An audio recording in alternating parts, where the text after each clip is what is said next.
راہ پائیں، یہ اللہ نے حکم دیا۔ اور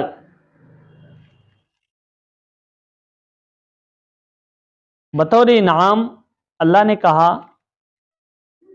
دعا قبول کرتا ہوں پکارنے والوں کی، اور اللہ کریم نے یہ بھی کہا کہ اے محبوب، جب میرے بندے میرے تعلق سے آپ سے پوچھیں تو میں ان کے بہت زیادہ قریب ہوں، میں ان کے بہت قریب ہوں۔ تبھی اللہ نے کہا کہ اتنی قربت رکھتے ہوئے اگر میرے بندے مجھے پکارتے ہیں تو میں ان کی فریاد کو ضرور پہنچتا ہوں۔ اس کے معنی میں مفسرین کے چند اقوال ہیں۔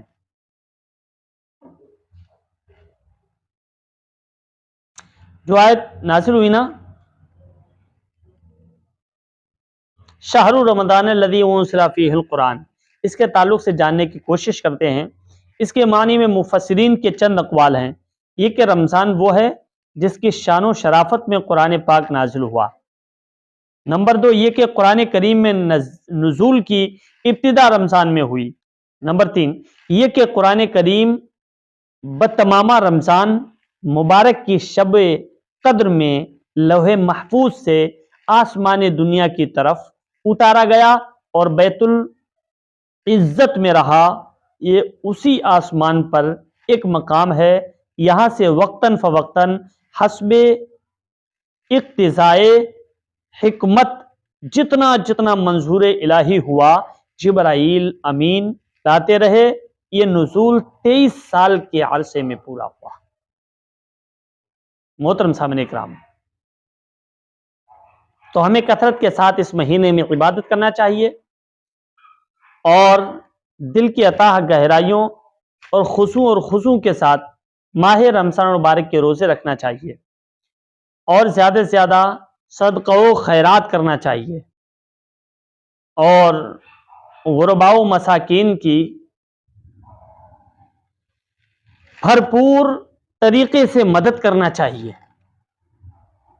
کیونکہ اللہ کریم اس مبارک مہینے کے طفیل نفل کا ثواب جو ہے، نفل ثواب وہ سنت کے برابر کر دیتا ہے، اور سنت کا ثواب بڑھا کر کے اللہ تعالی فرض کے برابر کر دیتا ہے، اور فرض کا جو ثواب ہے اللہ تعالی اس کو 70 گنا زیادہ کر دیتا ہے۔ اور صدقہ و خیرات کے تعلق سے آیات ہے کہ بسا دنوں میں یعنی اور دنوں میں ماہ رمضان المبارک کے علاوہ کوئی راہ خدا میں 1 روپیہ خرچ کرے، اللہ تعالیٰ اس کے بدلے اسے 10 روپیہ عطا فرماتا ہے۔ مگر ماہ رمضان المبارک میں اگر کوئی 1 روپیہ خرچ کرے، اللہ تعالی غالباً اس کو 70 روپیہ عطا فرماتا ہے، 70 گنا زیادہ عطا فرماتا ہے۔ ماہ رمضان مبارک کے بے شمار فضائل ہیں، ماہ رمضان مبارک کی بے پناہ نعمتیں ہیں۔ ہم اور آپ خود ہی اپنی آنکھوں سے اپنے دسترخوان کا مشاہدہ کریں، غور و فکر کریں تو خود بخود اندازہ ہو جائے گا کہ جس طرح اللہ تعالیٰ نے فرمایا فَبِأَيِّ آلَاءِ رَبِّكُمَا تُكَذِّبَانِ، تم اپنے رب کی کون کون سی نعمت کو جھٹلاؤ گے؟ تو یقیناً اللہ تعالیٰ نے جو ہمیں نعمتیں عطا فرمائی ہیں، ہم کسی بھی طرح اللہ تعالیٰ کی نعمتوں کو جھٹلا نہیں سکتے، اللہ تعالیٰ کی نعمتوں کو نظر انداز نہیں کر سکتے۔ تو محترم سامعین اکرام، آپ سب سے یہی گزارش ہے کہ ماہ رمضان مبارک ہمیں اور آپ کو ملا تو چاہیے کثرت کے ساتھ روزے رکھیں اور کثرت کے ساتھ عبادت کریں، اپنا زیادہ وقت جو ہے اللہ تعالیٰ کی یاد میں گزاریں، اللہ تعالیٰ کو راضی کرنے کی غرض سے اپنا وقت بتائیں اور کوشش کریں کہ جو ہمارے مباح کام ہیں یا جو ہمارے ذہن کو منتشر کرنے والے کام ہیں ان کو روک دیں، صرف اور صرف یہ مہینہ خالص اللہ تعالیٰ کے لیے وقف کر دیں۔ یقیناً اس کی برکت سے مزید ہمیں آگے بھی آنے والے وقت میں فوائد حاصل ہوں گے۔ محترم سامعین کرام، آج کی ویڈیو میں بس اتنا ہی۔ انشاءاللہ العزیز آج کے بعد میں سفر پر رہوں گا اور